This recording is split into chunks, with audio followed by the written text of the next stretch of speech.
Fairy Tail 100 Years Quest manga is back, and man, was this an amazing chapter. Probably not only the best chapter of the year, maybe even the best chapter of the entire sequel manga to date. Not only do we get reveals to some fan theories that even I've had from the previous chapter since that big reveal of Ferris, but we also get the full reveal seemingly of Ignea's plan, a clash, and also confirmation about something with the Dragon Gods that I am so happy about, and the stakes have just been raised exponentially.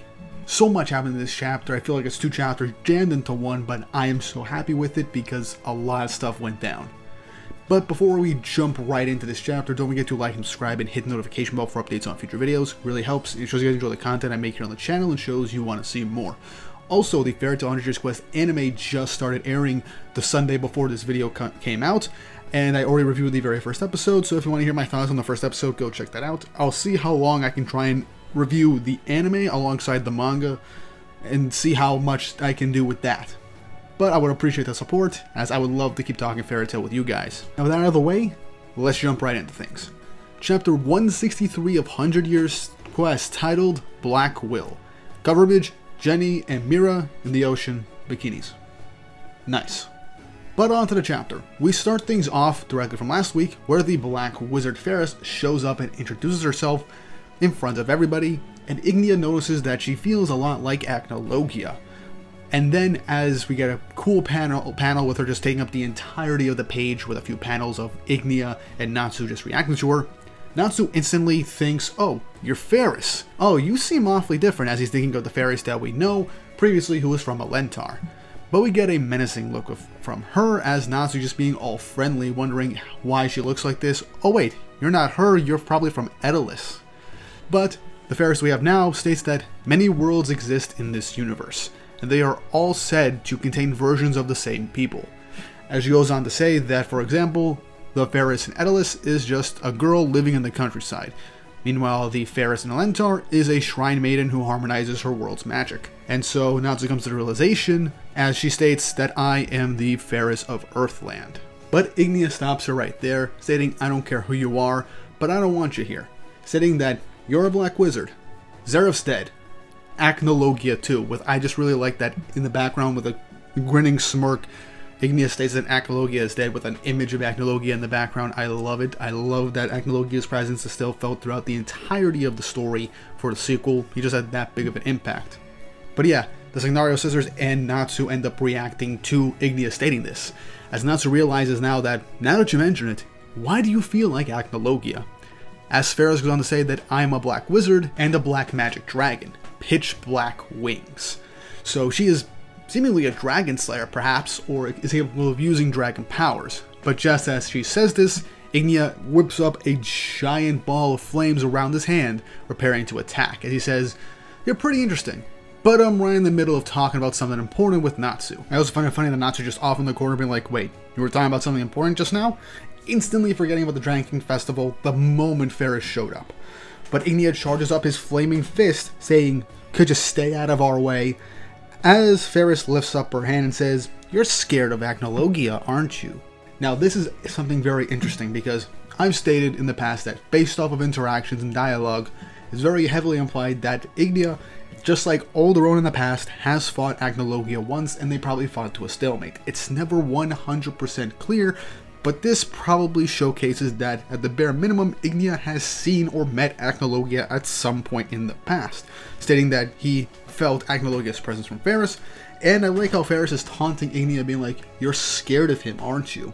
Which is interesting. I wouldn't be surprised if Ignea is somewhat a little scared of Acnologia due to how immeasurably strong the guy was. It was probably somebody that brought him to the brink in a fight, but I just love the idea that Ignea was most likely scared they would lose to Acnologia, and so he's just constantly gotten stronger and came up with this Dragon King's Festival plan over the years so that he could eventually overcome that obstacle.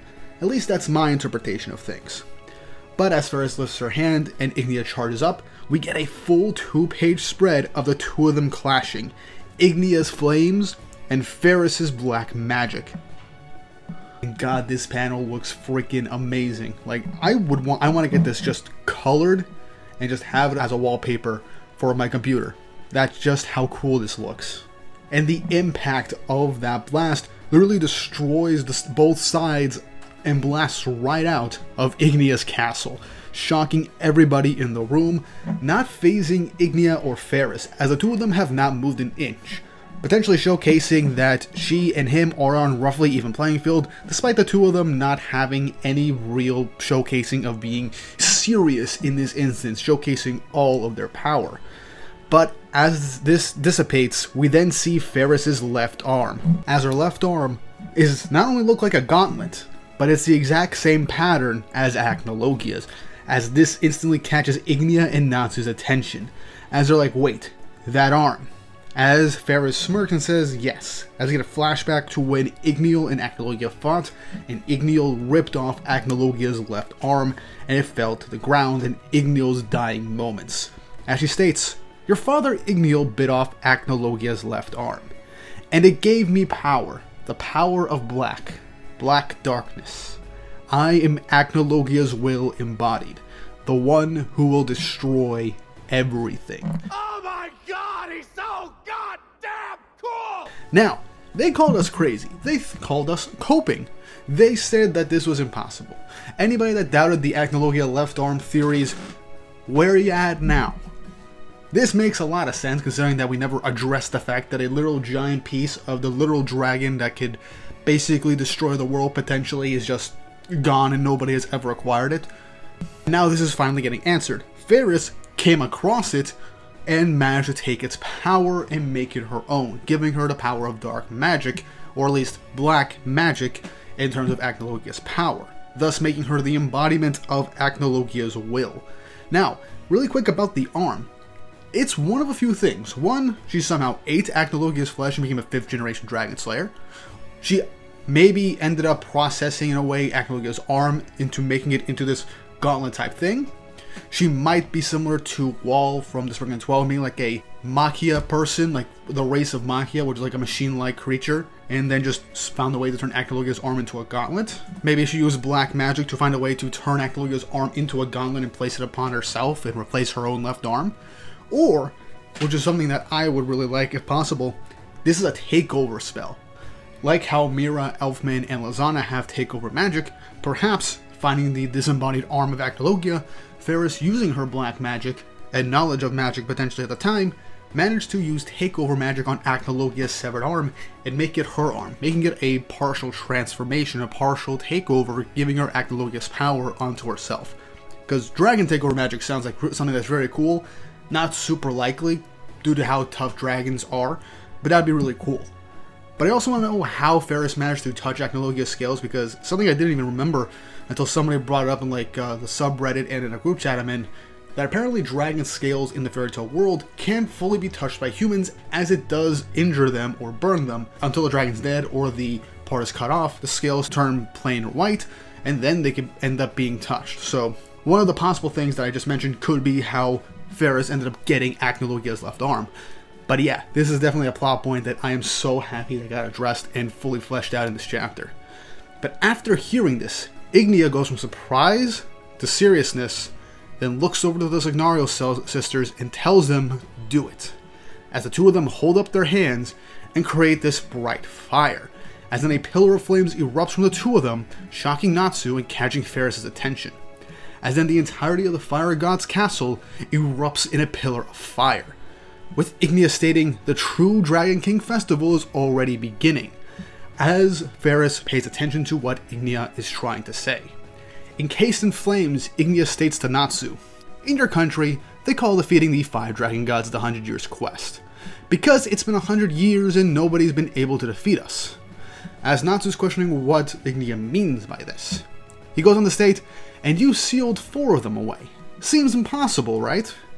You can only do it cause they never fought you for real, which shocks Natsu and confirms something that I have been stating, that the Dragon Gods have never been at full strength, and that's something we've all noticed throughout the course of the series. And Ignea even furthers this, saying that Dogramag had roots all over this continent, and he suppressed my power too. It was all for this day. Now, before I continue on with the chapter, this not only confirms, again, Natsu and his friends only really managed to defeat the Dragon Gods due to A, them not going full out and serious using all of their power, as well as outside help and different ways to take them out throughout the series. But also, Ignia has had his power suppressed by Doggermog due to planting his roots into the continent when he became literally the labyrinth that seeped into the ground and became part of the continent. Which could potentially also mean that Doggermog, for Ignia's plan, also suppressed the powers of all of the Dragon Gods without them truly noticing over the course of the years. Which is insane because they were already super strong, but it also explains how they were able to be beaten the way they were without as much effort as we initially thought, for some of them especially. Also explain why Viernus was also easier for Natsu to truly deal with than even the other Dragon Gods, due to him being a concept and not having a full body and potentially his powers slowly being seeped away from him over the years. That is a big reveal and showcases why Doggermog was part of the continent and grew into that section. And now Ignia seems to be reaching his full power too, as after stating that he did this all for one day, continuing with the chapter, the flames rage from the Signario sisters, erupting even further in a bright pillar of flaming light, as Ferris is also shocked by this, realizing that this is a dragonization magic. As Natsu is shocked at this, we then cut to an overlapping panel of all of Giltina as we see 4 pillars of light. I believe we all know what these pillars of light are. They're locations of the rest of the Dragon Gods. As we go throughout the chapter, we then go cut to Diablos. They finally come and make an appearance in this arc. They'll probably show up later on with what's going on, as a light is starting to erupt from Selene as she's wondering what's going on, as the rest of Diablos is wondering what the heck's happening to their master. We then cut to the city of Ermina, as all the citizens are in shock and panic as something's going on to Merkphobia, the water dragon god. With Caramel asking, "What's going on? Why did you turn into your dragon form?" As we see in the final page of the chapter, Merkphobia enters his dragon form, erupting from the city with pillars of water, looking incredibly menacing, ending the chapter. So, this is probably what Ignia meant by the True Dragon Kings Festival. 1. With Doggermog gone and using the spell, he can lift the restrictions on the other Dragon Gods and himself with their power being limited. 2. Using this spell to force the other Dragon Gods to enter their dragon forms, potentially have them go berserk, reinstating the Age of Dragons.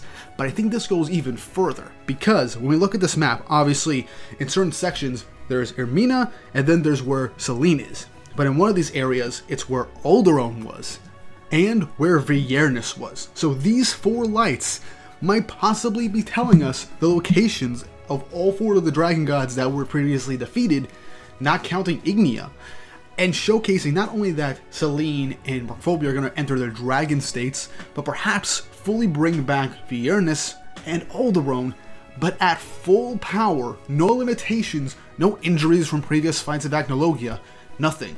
Unlimited, full power, and most likely going to rampage across Giltina and then the world to take down humanity and make it the true dragon world that Ignia stated in the last chapter. And for all we know, this spell could also turn Dragon Slayers next into full dragons, fully dragonifying them, as was stated that happened to Acnologia and even Elefsir. This is incredible. This is a major plot twist, as I did not see this coming. And I also like that Ignia fully confirmed that the reason they beat the Dragon Gods was because they weren't going all out. Merkphobia had most of his power stolen away by Ferris of Elentar, and he was going on a rampage. Alderaan was still recovering and injured from his battle with Acnologia over 100 years ago, and the rest of Fairy Tail was taking on all of his cores at once, fully weakening him throughout the course of the fight. Selene didn't fight Fairy Tail truly, but she faked her defeat so that she could take over Diablos, and she only got taken out because Ignia got a cheap shot on her. But even then, she was relatively even to Ignia in their initial fight. Viernus was a concept. He didn't even have a physical body, but was brought back with Athena. But of his powers over the last 100 years, since Elefsir defeated Doggermog, was having the Dragon God's power suppressed. Even though Viernus was brought back, his powers were suppressed even when brought back to a physical body from a concept, showcasing that even then, the Dragon Gods weren't fighting seriously fully, and they weren't even at full power, which is insane to see how strong that they were. And this is a major plot beat because what they did over the course of the series seemingly might have been for nothing. And this is probably what Ignia was trying to do throughout the entirety of the series, and now we finally is getting it. Now with Ferris here with the reveal of her having Acnologia's arm, and potentially being on even ground with Ignia to an extent, showcases another player in this, and I'm wondering what this is going to happen, this big three-way conflict between the Dragon Gods now seemingly, Fairy Tail and the rest of the wizards, and Ferris. I'm curious to see what is going to happen for the future of this story, because it's probably the best chapter of 100 Years Quest yet, and this just throws everything for a loop, a generational chapter, and I love it. But yeah, that's basically it for this chapter. I'm going to wait a little bit before I make more videos on this because I got 100 Years Quest themed videos for the anime coming out in between chapters as well, so look forward to those. But man, this really recontextualizes the entirety of the series and sets up for even more 100 Years Quest to come out, and oh boy, I'm so excited for this. But let me know your thoughts and opinions in the comment section down below about this plot twist, the developments, how this chapter was like for you, and what do you think is going to happen now with the future of 100 Years Quest, now that seemingly all the Dragon Gods are active again and at full power and ready to rampage thanks to Ignia's spell. As well as your thoughts on Ferris and her getting Acnologia's arm and what her role in the future in this new Dragon Kings festival will truly be. As always, don't forget to like and subscribe and hit the notification bell for updates on future videos. Really helps and shows you guys enjoy the content I make here on the channel and shows you want to see more. Man, Mashima's cooking. He's really cooking with this latest arc, and I'm locked in. I cannot wait. This could potentially be the best arc of Fairy Tail yet, and I'm all here for it.